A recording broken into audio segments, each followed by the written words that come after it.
Hello student and guys, again welcome to my YouTube channel RM Institute. I am teaching you Indian Geography on question based with topic wise. So I know examiner asked the question and will have asked the question in competitive exam center and state level. 2 days I will start part second in right side in riverside cities. Part second question number पहला question पूछा गया था RRB में कि डिब्रूगढ़ किस नदी के तट पर स्थित है।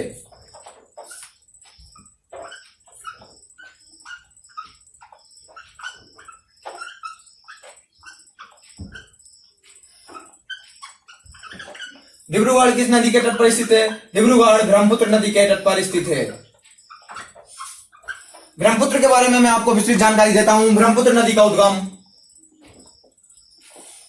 मानसरोवर झील से होता है।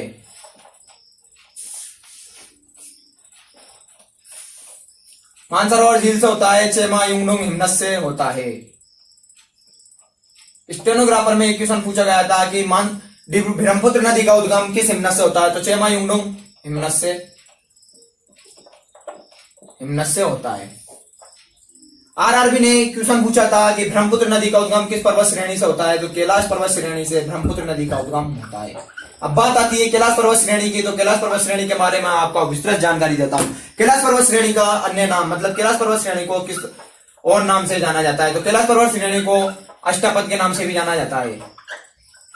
अष्टापद के नाम से जाना जाता है। गण पर्वत के नाम से कैलाश पर्वत श्रेणी को जाना जाता है और रजतगिरी के नाम से भी कैलाश पर्वत श्रेणी को जाना जाता है। यूपीएससी में क्वेश्चन पूछा गया था कि रजतगिरी किस पर्वत श्रेणी का अन्य नाम है, तो कैलाश पर्वत श्रेणी का अन्य नाम क्या है? रजतगिरी। ठीक है, कैलाश पर्वत श्रेणी के बारे में मैं आपको और बताता हूं। कैलाश पर्वत श्रेणी की ऊंचाई 6638 मीटर है। कैलाश पर्वत श्रेणी की तलहटी में राकस झील स्थित है।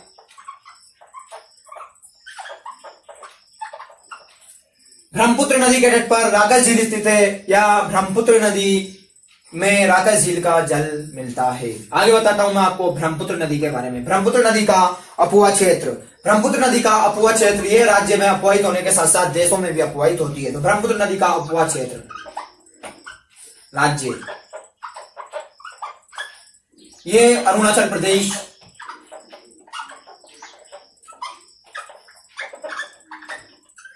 और असम में अपवाहित होती है।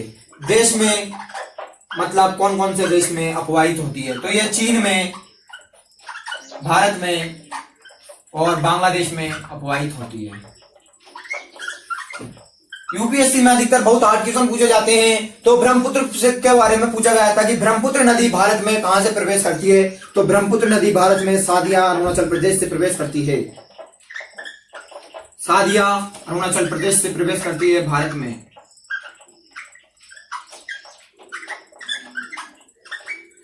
आगे मैं आपको और बताता हूं ब्रह्मपुत्र के बारे में, आप राइट डाउन कर लीजिए। ब्रह्मपुत्र नदी मानसरोवर झील से पूर्व दिशा में दक्षिण तिब्बत के शुष्क व समतल मैदान में 1200 किलोमीटर बहती है। कितनी बहती है? 1200 किलोमीटर बहती है। दक्षिण तिब्बत के शुष्क व समतल मैदान में 1200 किलोमीटर बहती है।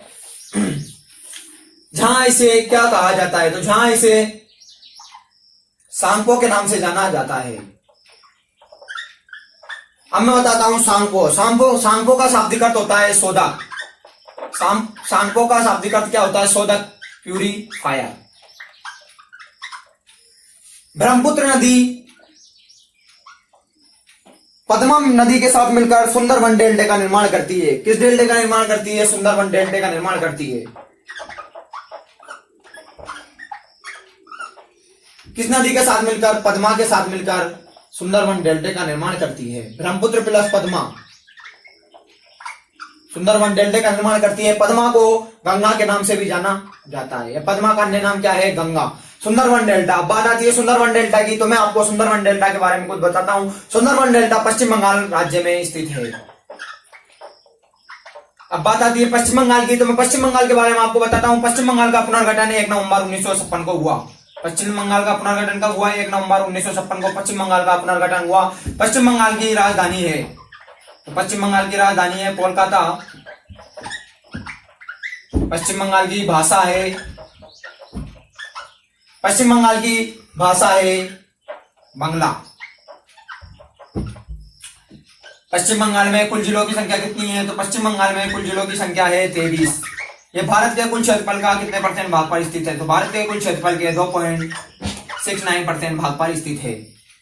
मैं आपको सुंदरवन डेल्टा की बात आती है, तो मैं आपको सुंदरवन डेल्टा के पास ही स्थित सुंदरवन राष्ट्रीय उद्यान के बारे में भी बताता हूं। सुंदरवन राष्ट्रीय उद्यान, सुंदरवन राष्ट्रीय उद्यान पश्चिम बंगाल राज्य में स्थित है। सुंदरवन राष्ट्रीय उद्यान यह पश्चिम बंगाल में स्थित है। सुंदरवन राष्ट्रीय उद्यान 1977 में वन्य जीव अभ्यारण्य घोषित किया गया।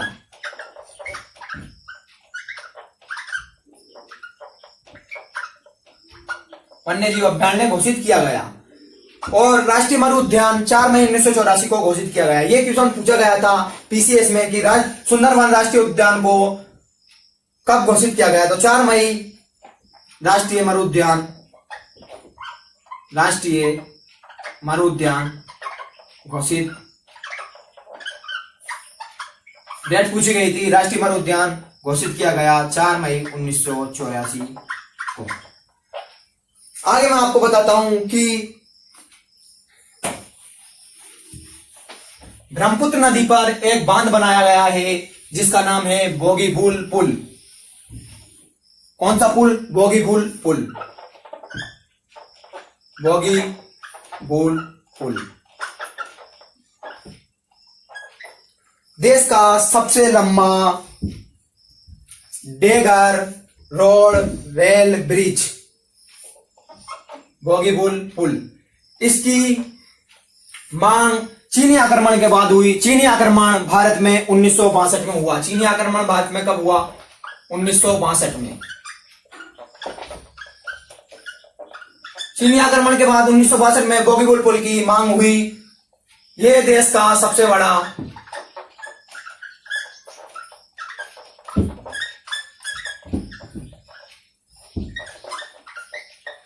डेगर रेल और रोड ब्रिज है।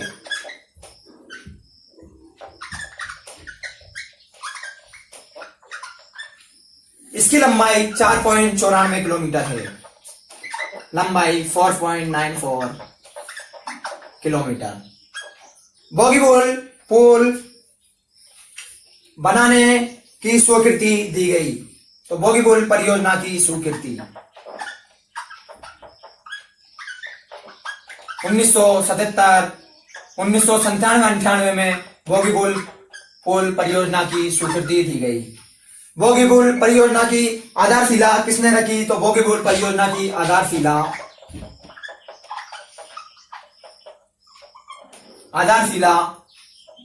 एच.डी. देवगौड़ा, तत्कालीन प्रधानमंत्री एच.डी. देवगौड़ा ने रखी।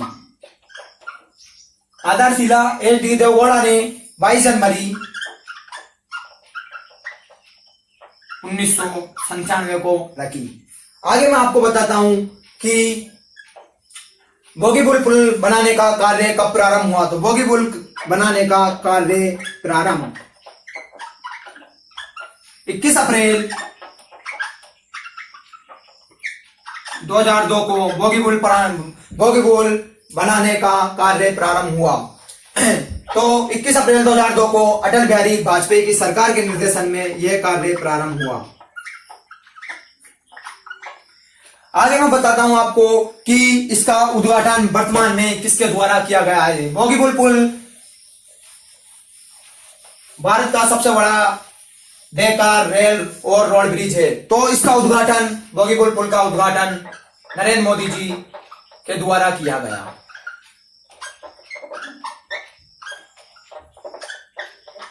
नरेंद्र मोदी द्वारा किया गया। इसका उद्घाटन नरेंद्र मोदी द्वारा 25 दिसंबर 2018 में किया गया था। अब मैं आपको ब्रह्मपुत्र के बारे में थोड़ी सी और विस्तृत जानकारी देता हूं। ब्रह्मपुत्र नदी पर विश्व का सबसे बड़ा द्वीप स्थित है। विश्व का सबसे बड़ा द्वीप जो मैं आपको लास्ट वीडियो में भी बता चुका हूं, माजुली है, जो ब्रह्मपुत्र नदी के तट पर स्थित है। माजुली 1250 किलोमीटर के एरिया में फैला हुआ था, लेकिन मिट्टी के कटाव के कारण ये अभी वर्तमान में 450 किलोमीटर के क्षेत्रफल पर फैला हुआ है। माजुली विश्व का सबसे बड़ा द्वीप है। ये असम राज्य में स्थित है, असम के जोरहाट डिस्ट्रिक्ट में स्थित है।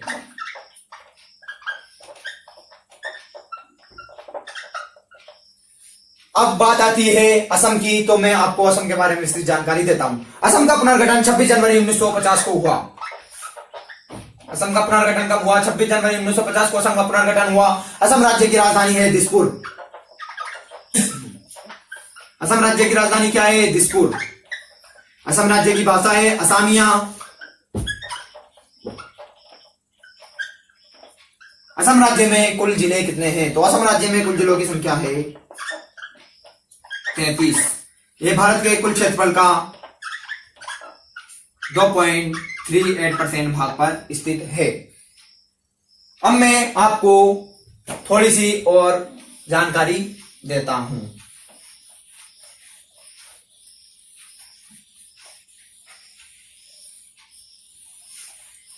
ब्रह्मपुत्र नदी का उद्गम मानसरोवर झील के चेमायुंगडुंग हिमनद से होता है। मानसरोवर झील से पूर्व दिशा में दक्षिण तिब्बत के शुष्क व समतल मैदानों में 1200 किलोमीटर अपवाहित होती है। मैं आपको अगले क्वेश्चन की ओर लेकर चलता हूं, जो कि एसएससी में पूछा गया था। Question number 2। होरेनक्कल जलप्रपात किस नदी के तट पर है? यूपीएससी 1997 में यह क्वेश्चन पूछा गया था। होरेनक्कल जलप्रपात किस नदी के तट पर स्थित है?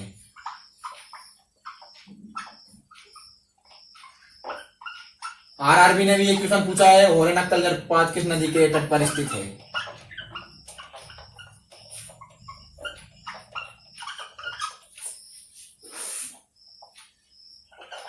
होरेनक्कल जलप्रपात कावेरी नदी के तट पर स्थित है। कावेरी नदी का उद्गम कहां से होता है? तो कावेरी नदी का उद्गम कोडगु कर्नाटक से होता है। कावेरी नदी का उद्गम कहां से होता है? कावेरी नदी का उद्गम कोडगु कर्नाटक से होता है। और कावेरी नदी का उद्गम किस पहाड़ियों से होता है? तो ब्रह्मगिरी की पहाड़ियों से कावेरी नदी का उद्गम होता है। अब मैं ब्रह्मगिरी की बात आती है, तो ब्रह्मगिरी के बारे में विस्तृत जानकारी देता हूं। ब्रह्मगिरी पहाड़ी की ऊंचाई 1341 मीटर है। ब्रह्मगिरी पहाड़ी पर नीलांबिका मंदिर, नीलकंठेश्वर मंदिर और भगवान दात्रे का मंदिर स्थित है। क्वेश्चन पूछा गया था कि भगवान दात्रे का मंदिर किस पहाड़ी पर स्थित है? तो नीलांबिका मंदिर, नीलकंठेश्वर मंदिर और भगवान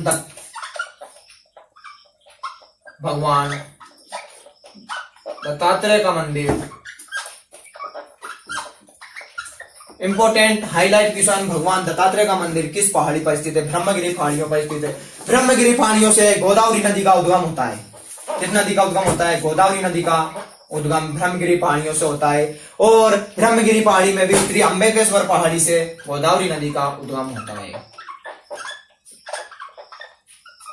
अब मैं आपको कावेरी के बारे में थोड़ी सी और विस्तृत जानकारी देता हूं। कावेरी नदी का अपवाह क्षेत्र, मतलब ये किस राज्य में अपवाहित होती है? तो कावेरी नदी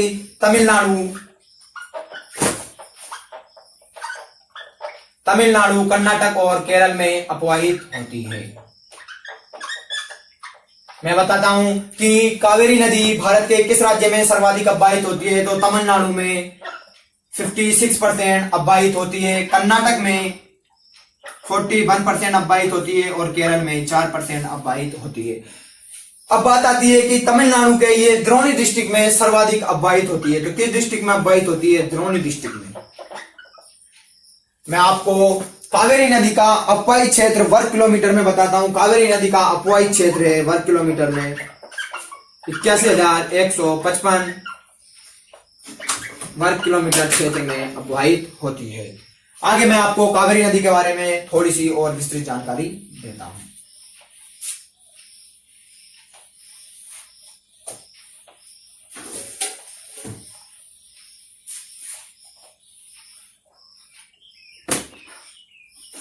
कावेरी नदी पर कृष्णराज सागर परियोजना स्थित है। कृष्णराज सागर परियोजना स्थित है। अब बात आती है कृष्णराज सागर परियोजना की। तो कृष्णराज सागर परियोजना मैसूर में स्थित है। मैसूर कहाँ है? तो मैसूर कर्नाटक में स्थित है। मैसूर के बारे में थोड़ी सी विस्तृत जानकारी देता हूं। मैसूर को पैलेस सिटी ऑफ इंडिया कहा जाता है। पैलेस सिटी ऑफ इंडिया के रूप में किसे जाना जाता है? पैलेस सिटी ऑफ इंडिया के रूप में मैसूर को जाना जाता है। अब मैं थोड़ी सी आपको कर्नाटक के बारे में विस्तृत जानकारी देता हूं। कर्नाटक राज्य का पुनर्गठन कब हुआ? तो कर्नाटक राज्य का पुनर्गठन 1 नवंबर 1956 को हुआ। कर्नाटक राज्य की राजधानी क्या है? तो कर्नाटक राज्य की राजधानी है बंगलुरु।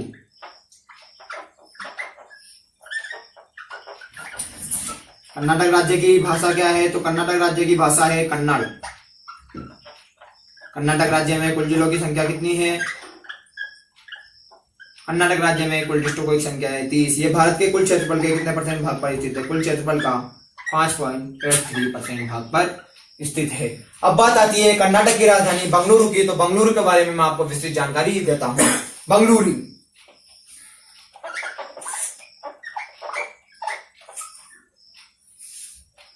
बंगलुरु भारत का तीसरा सबसे बड़ा शहर, भारत का तीसरा सबसे बड़ा नगरीय शहर है। तीसरा सबसे बड़ा नगरीय शहर।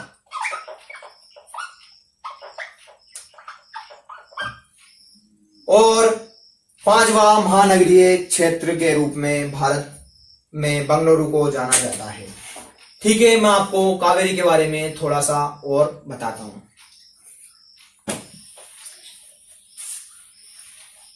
अधिकतर ये क्वेश्चन पूछा जाता है कि कावेरी नदी का अपवा क्षेत्र सर्वाधिक किस राज्य में है? तो द्रोणी तमिलनाडु में कावेरी नदी का अपवा क्षेत्र सर्वाधिक है। मैं आपको एक क्वेश्चन दूंगा जिसका आंसर आप मुझे कमेंट बॉक्स में लिख कर दें कि विश्व का सबसे बड़ा जलप्रपात कौन सा है?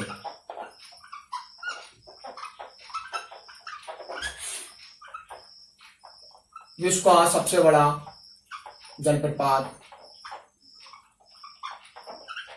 कौन सा है? So thanks everyone watching for me. If you like my teaching behavior, please like, share and subscribe.